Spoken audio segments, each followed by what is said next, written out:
hoping that the second term will now actually bring out those things that he has been doing and has come to maturity. No, don't just, I want to say just trust that he will do it. Because I will be shocked again, in the last few weeks, the government has advertised over 52 major roads. Okay. 52 that intend to start to award and to rebuild in the next few years. Yeah, that's good. But staying on infrastructure, ABS, the major television station in Edo State. Yes. What is happening to ABS? Well, it's functioning. You see, like I said to you, you see, when you must sit down and begin to set your priorities. For example, if I can't feed myself, what is the next thing I should do? The first thing that I have to find is the ability to feed myself. So, not because information is not vital.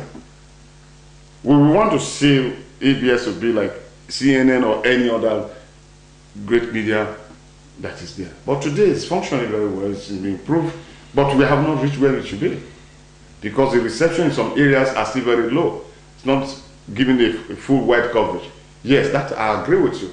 But again, you need to look at how was it before we came and what is it, how is it now. Today it is much better. But that does not mean that we are where we want to be. Otherwise, if we had achieved all that we wanted to do, Comrade would not have any reason to say he wanted a second term. Because last time I came, I saw that when we want to know what is going on in Iran, we would rather tune to a private TV station. And I thought that wasn't good enough. That the ABS, the state television station that we used to know, should come back, should have that past glory back, and people should be able to watch the state TV. But like you said, I have. Let me say something here. For us as ASEAN and for Comrade as a governor, it's not about where you get information from. Because even if you get information from EBS, we are not going to censor it. We do not believe in censorship. We don't say because it's a government media that it should be censored. Report it the way it should be reported, objectively. Just so that it can be in competition with the private television stations. Because if you report only government, the way the government want to be seen, or the way you think that government want to be seen, and not the way it is, then people will not even watch you at all. They will have no need for you. So we want, what we're creating and what EBS Associated is creating is in a competition with other stations. The only thing is that they need to improve in their facilities. Okay. So because we believe in the objective reportage. Okay, that's good. It's good to know. Now, let's look at the issue of employment. Yeah, employment, first is that, let's get this thing very clear. Employment is not a thing that it should be for government alone, particularly in the industry. For me, I think it's about, first is that what Nigeria lack is lack of manpower development planning. We do not even have statistics as to who is employed, who is not employed. Those who are not employed, what are their qualifications? What kind of training do they need?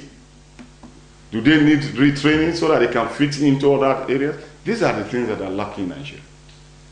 So, employment, like in anywhere, is still not where it should be. But I can tell you that in the last few years, because we have turned those things into construction, a construction site, those who are not employed, directly employed in government, have become employed, they have been employed by the construction firms.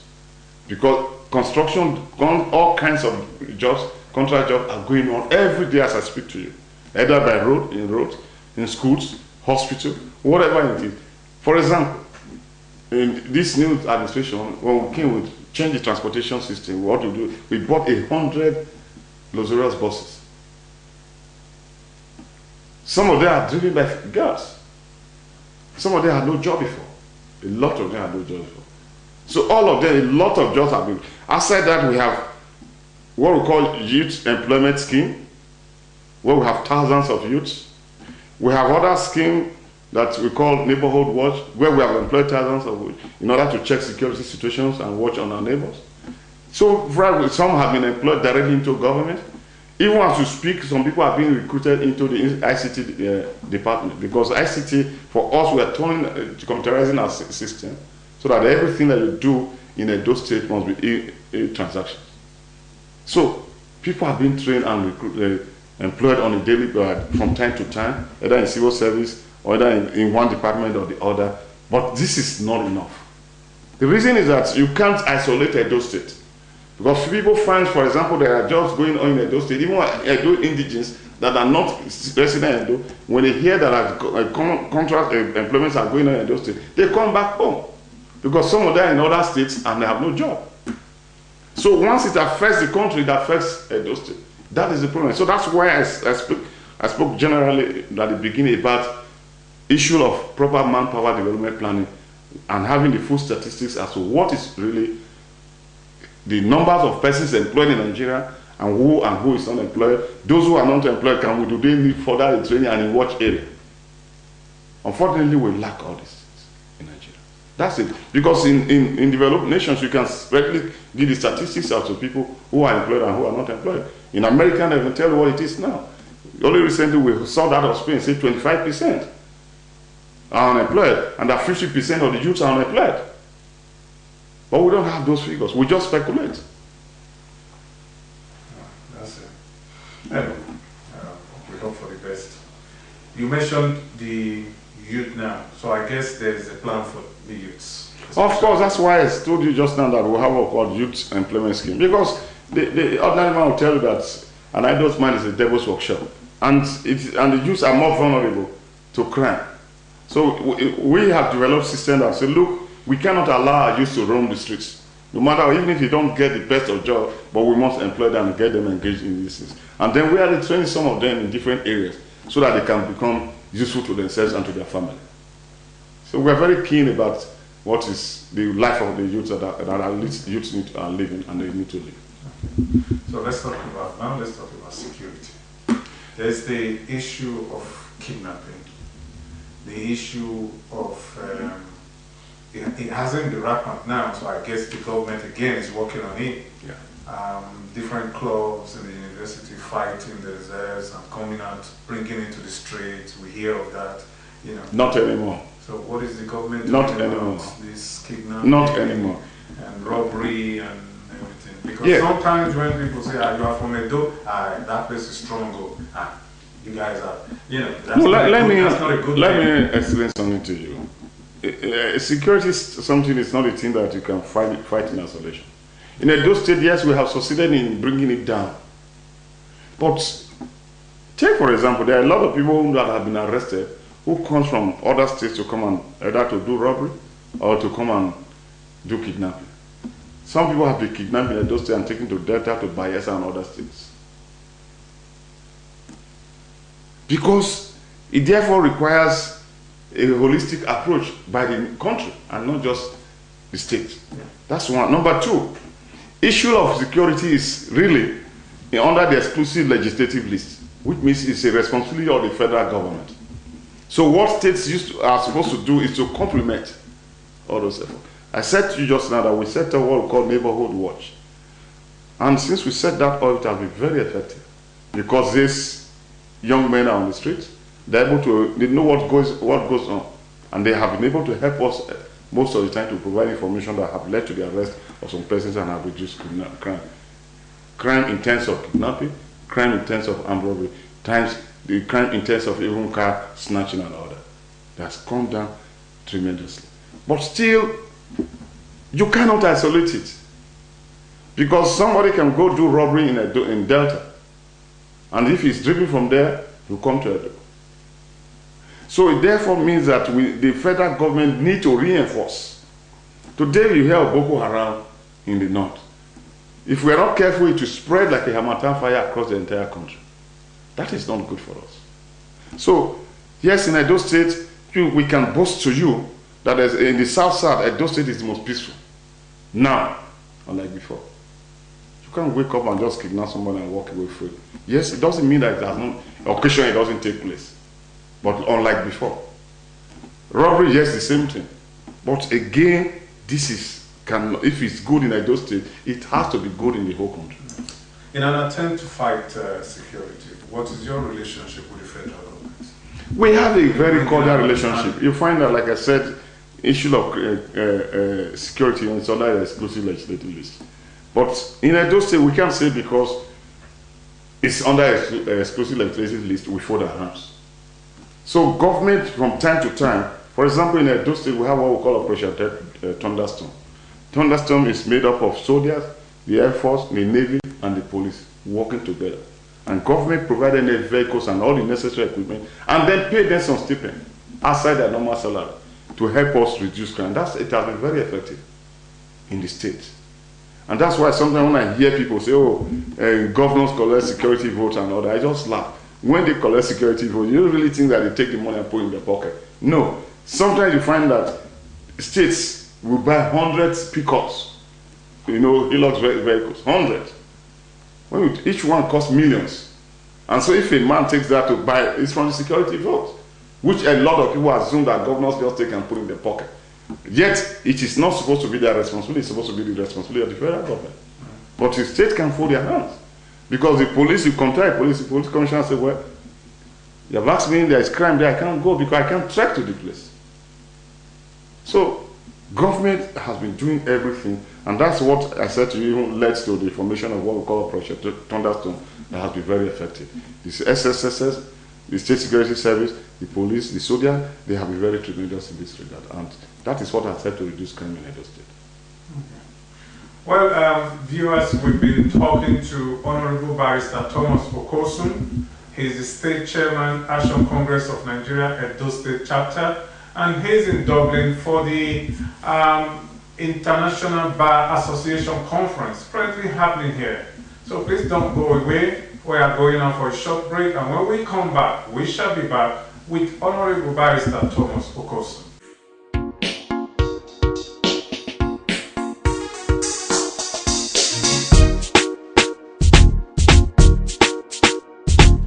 Welcome back, Honorable Barrister Thomas Okosun. We've talked so much about the states, your plan, and what you've done, and what you plan to do for the state, Action Congress of Nigeria, and the team in government. Now, I will be asking you. You presently, you are the State Chairman, Action Congress of Nigeria, Edo State Chapter. Yeah. Okay. Now, for you to be the State Chairman, it's not just waking up and saying, Mr. Okosun should be the State Chairman. There must have been something in you. So please tell us, what are your plans politically? And what is that thing in you that is endearing you to us stronger and stronger in Edo State? Well, I'm one man that is very passionate about what happens around me. Maybe because of my background, I come from a very humble home. I lost my father when I was a little kid. So my mother had the responsibility of looking after 5 children alone. And I have seen poverty, I have seen the worst of life. But again, I have also seen cheating, deceit, insincerity, corruption, all through my life. And for me, the question I ask all the time is, why? Why will a neighbor be unfair to another neighbor? And with somebody, the answer I have always found is that we do not fear God. We always believe that everything starts and ends here. For me, I don't believe that. That's me speaking for myself. I believe that for us as an individual, we are accountable unto God, our Creator. So even if you make all the money in the whole world, one day you will die, like the Bible says, and all those things will be eaten up by moth. You do not know who controls it. For example, if you buy the best of car, if you like to buy a helicopter and hold the key to your hand and say, well, I do not want my son to go touch that car and drive that, and you lie down and sleep with it under your pillow. When you fall asleep, you do not know what transpires around you. That means there's a force that is superior. And so that key could be taken and taken away from you forever. You will never get it. So that's why for me, when I got into higher institution, I started to say, look, and I also found that even institutions like that, I have to play political role, prominent role in my school life. That you really could not do anything politically during my school days without recourse to me. Because I will tell you the way it is, and I'm not afraid of anything. That is how it is. And all my life I've been playing politics. I did my first election in 21 years ago. where I contested. Before then, I've been just following and participating in politics. And I won under the Social Democratic Party at that time and became a member of the Edo State House of Assembly until the military struck in 1993, and I left and went to my private business and work. And thereafter, I recontested again because nothing has really changed in 1999. And by the grace of God, I was elected as the Speaker of the Edo State House of Assembly of Edo State. And so I had the opportunity to sit in position of leadership as number 3 citizen in Edo State. I can't talk about my records there, but I leave that to people to see. But I can tell you straight away that the records and the things I did in 1999 still speaks volume for me today. Such that if I walk into the House of Assembly, I don't know if there's anybody that can ignore me. So the records are there, the workers, everybody. I touch it. By the grace of God, God used me to touch the life of several persons. And so I have been there all this while. I've contested our elections that I didn't win, where I was cheated out. But for me, life goes on. Because I do not have inordinate ambition. I believe in service to the people. If I do not have opportunity to serve, I can't impose myself on the people. I believe that elections must be free, fair, credible, and transparent. I cannot impose myself. So, by the grace of God, I have come this way. And this government, when it came into power, I have helped to influence some issues. I've done certain things. And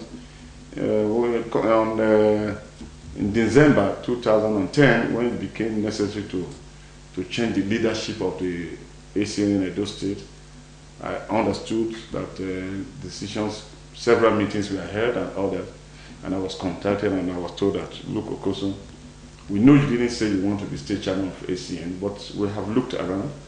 We found in you a man that is credible. We found in you a man that we believe can help us do this work. That's what he said. I did not know what he used in assessing me. And by the grace of God, on December 20th, 2010, I was elected as the chairman of Action Congress of Nigeria. And in the past few months, or almost 2 years I've been there, I've done my little bit to ensure that the party stands firmly and that the party is accepted by the people. I've helped to also contribute and reaching out to the Congress government to support him because he's been doing tremendously well for the people of Edo State. We all have a responsibility to rally around him to make sure that we deliver the dividend of democracy to the people of Edo State. So and the relationship is so wonderful, so that we have never had any conflict. Because for me and for the Congress government, what is uppermost about in our mind is about the welfare of the people, and we have succeeded in doing that. And thank God we are forming a new government in the next few weeks.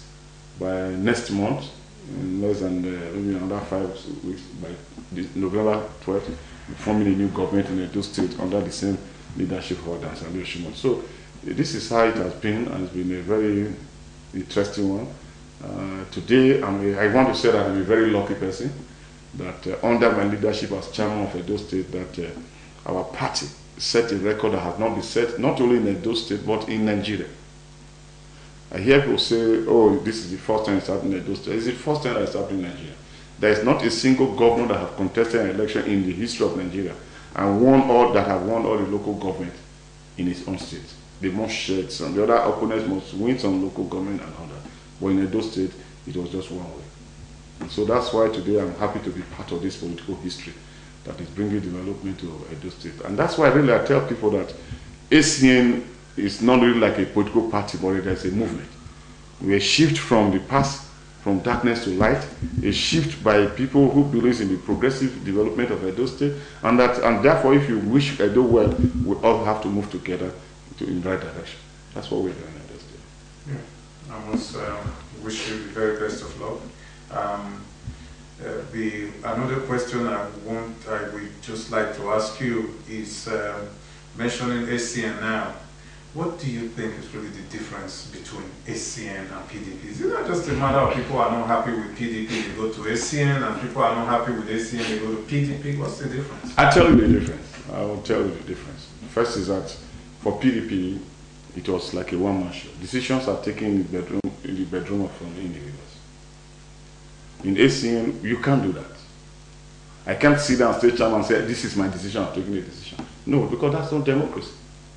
So ACN practice true democracy, internal democracy. The Comrade governor can't sit down and say, this is the decision I'm taking as affecting political party issues. No.